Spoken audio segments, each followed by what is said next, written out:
All these emissions of global warming pollution have created the crisis. Technology has a very powerful role in helping us to solve this crisis. But ladies and gentlemen, if the greenhouse gas pollution from the wealthy countries, like Canada and the US, went to zero tomorrow, the world would still have an enormous climate crisis, because the growing emissions increasingly are coming from the emerging economies and the rapidly developing economies.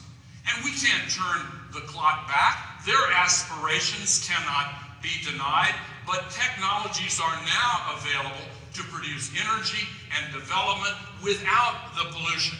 We need to become more efficient, and with computers and computer-aided manufacturing and the new technologies that are available in every sphere, with solar and wind and enhanced geothermal and second and third generation biofuels and smart grids and fast trains, we have the technologies available now to continue sustainable development without adding to this burden of pollution in the atmosphere that is creating such chaos. So, again, the Millennium Development Goals, by emphasizing an increased collaboration and partnership between the wealthy countries and the developing countries, makes it possible to actually solve the climate crisis. Now, in the past, there has sometimes been a perceived conflict between individuals and groups on the one hand who fight extreme poverty and diseases in the world, and those who are primarily focused on the environment. I have argued for years that there must be a common cause. This is one cause. We are one world, a world of nation states, and we shall remain so, but we have a common future. We have a common destiny, and we have a common cause in understanding this new relationship that we have to the earth, and understanding the moral obligation we have to address this crisis. It's true that it's difficult because we have to use our reasoning capacity. We have to communicate with one another. We have to understand that the time between the cause and the consequences is longer than we're comfortable dealing with. The impacts are distributed globally, so it masquerades as an abstraction, but it is not an abstraction. It is having an impact right now, most of all in the poorest countries. And so our tendency to put it off and to refuse to think about it must be challenged. It is connected to the energy insecurity that the world is facing. We can't continue to rely on oil, the supplies of which are dominated by the large reserves in the most unstable region of the world. How many wars are going to be necessary there? We have an economic crisis from which we are emerging. How long can we continue to spend so much money for oil, and how long can we wait before we create the tens of millions of new jobs renewing our world and building renewable energy, making our economy more efficient, but making our buildings more efficient?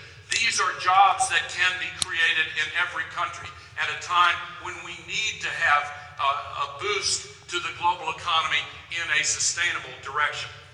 Now, in conclusion, this is more than a security issue or an economic issue or even an environmental issue. People sometimes don't like to hear it described this way, but ladies and gentlemen, this is a moral issue. It is a challenge to our understanding of who we are as human beings. All of us have benefited tremendously from the sacrifices and hard work of previous generations that have made our lives as comfortable and prosperous as they are. How can we, in good conscience, accept all of those gifts from previous generations who worked so hard and gave so much, and then give the back of our hand to future generations and tell them we wanted it all for ourselves and we were not willing to prepare for their future? The time will come, not not many years from now.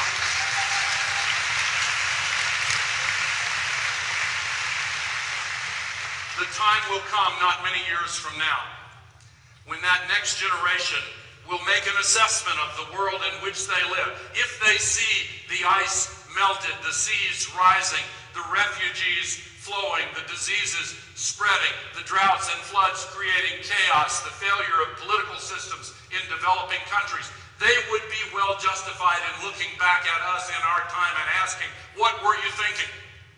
Why didn't you act? Didn't you care?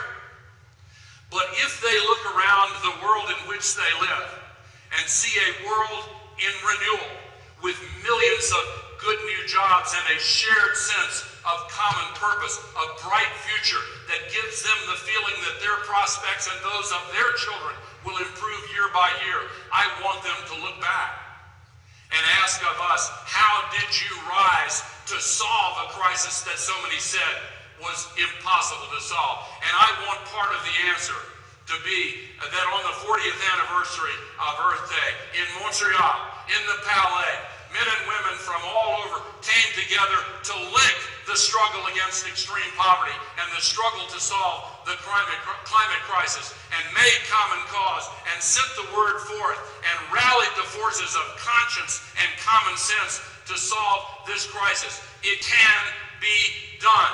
It must be done. We have everything we need to do it, with the possible exception of political will. But political will is a renewable resource. Thank you very much. Merci beaucoup. Vice President Gore. Hi, I'm Sonia Van Ezra. It's lovely to have you with us. I'm just going to ask you a few questions if you permit, but I'm going to let you bask in this well-deserved applause. Mesdames et messieurs, le vice-président Al Gore. Very, very, very welcome. I think that you can feel it. I just want to say, on behalf of all Montrealers who don't have this opportunity to stand this close to you, Vice President Gore, that truly, when I watched An Inconvenient Truth, as everybody else did, and you said that you have to go city to city to relay your message, on behalf of everybody here, we're just thrilled that Montreal was one of them. So thank you very much. We're very Vice President, there was something very interesting that you said during your speech, and I was just wondering if you would like to expand upon it. You were saying that climate change, there is a direct correlation with extreme poverty, and that really has to be talked about. Can you expand on that for us? Yes. First of all, as I said, one of the key factors in restoring a sense of balance between humankind and the Earth's ecological system is to stabilize population.